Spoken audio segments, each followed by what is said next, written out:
really conveys the 2035 vision. So I think we are on track. The next 20 minutes, let me talk on, I'm not going to bore you with the product slides of Rutgers CommScope. So let's see how the networking industry, the IT and part of OT is going into the Industry 4.2.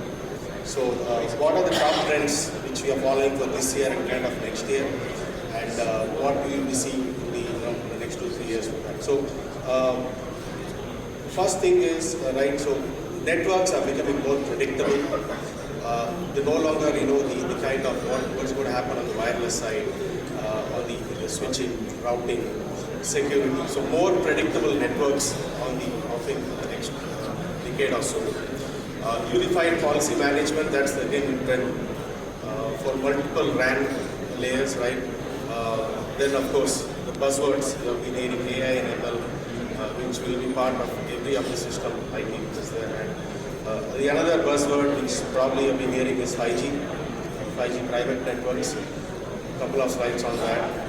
And of course, my favorite, the Wi-Fi 7, which is coming up, the new standard, which has already come up. We already have products, Wi-Fi 7. So these 5, I'm going to just go into details. Just one slide on CommScope.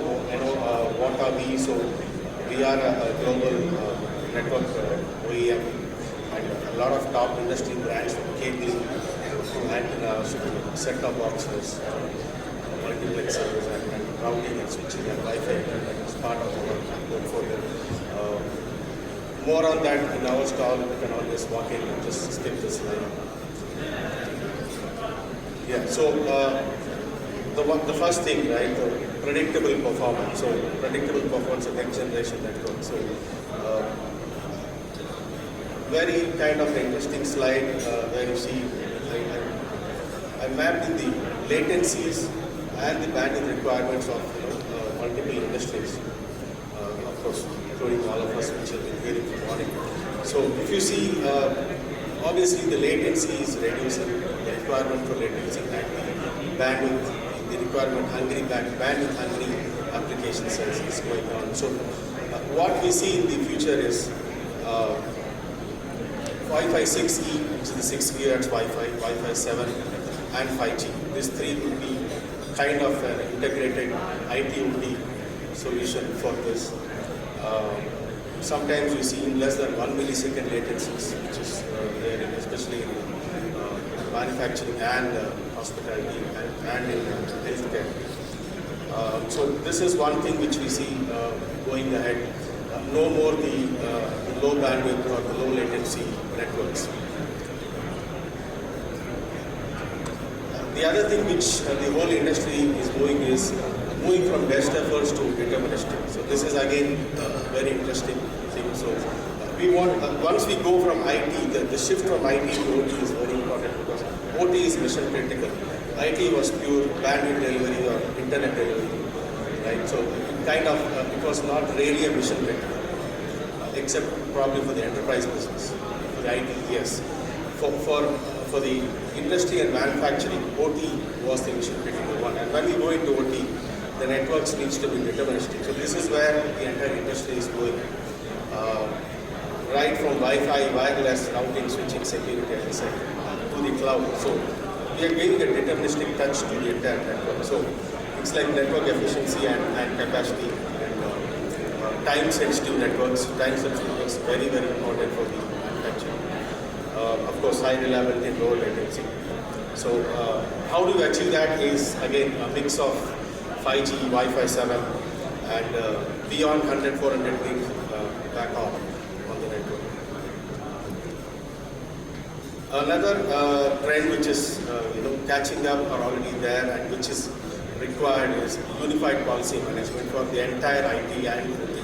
So your industrial IoT, your 5G, your 4G, your Wi-Fi, your LAN, all under one unified umbrella for management. End-to-end QoS across multiple access technologies. So this is one thing which is required and which is already there.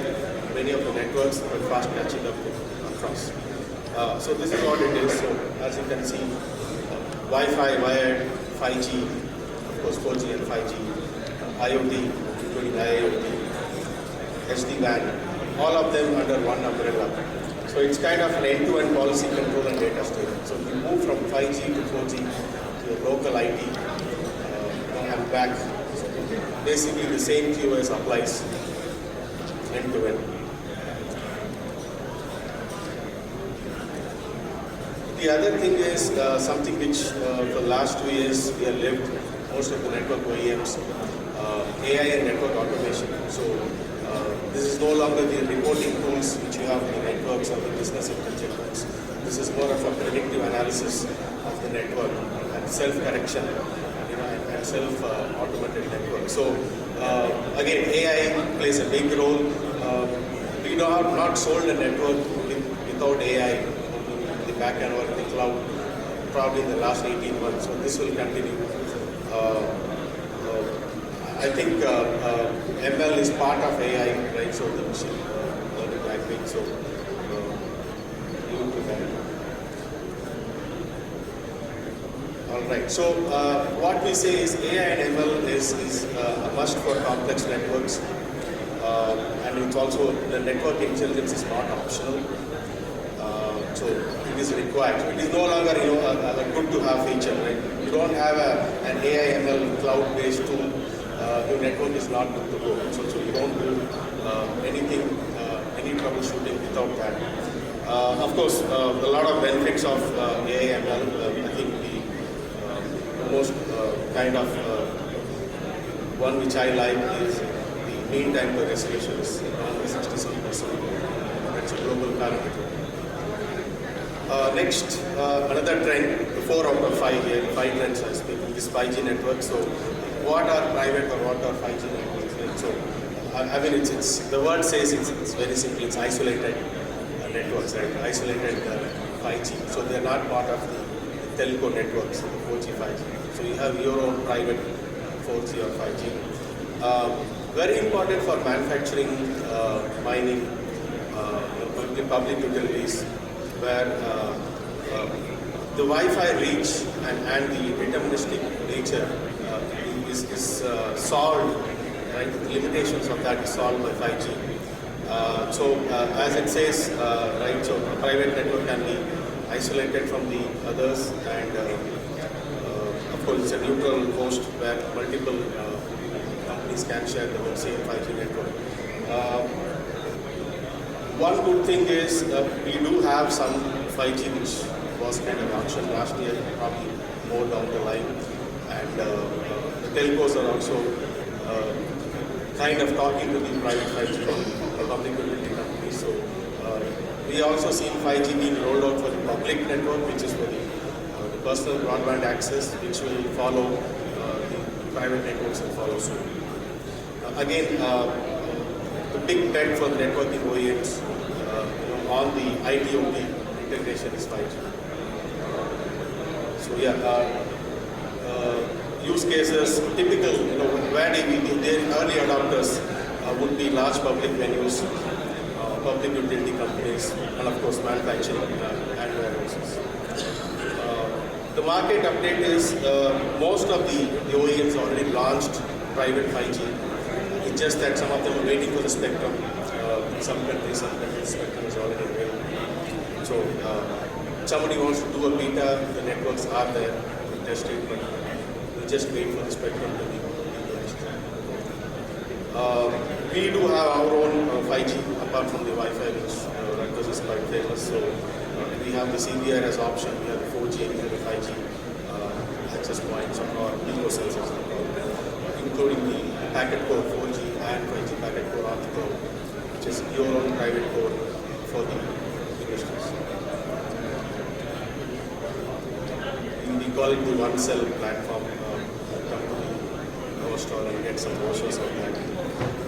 The other one, the last one on the technology front is the Wi-Fi 7, which is coming in. So we have seen a couple of years back Wi-Fi 6, then 6E came in with the 6 GHz spectrum, and next comes Wi-Fi 7. So having said that, Wi-Fi 7 is already launched. We do have products because the end user ecosystem is not yet ready. So probably will take a couple of years. or 18 months or so. But yeah, so what it does is, extremely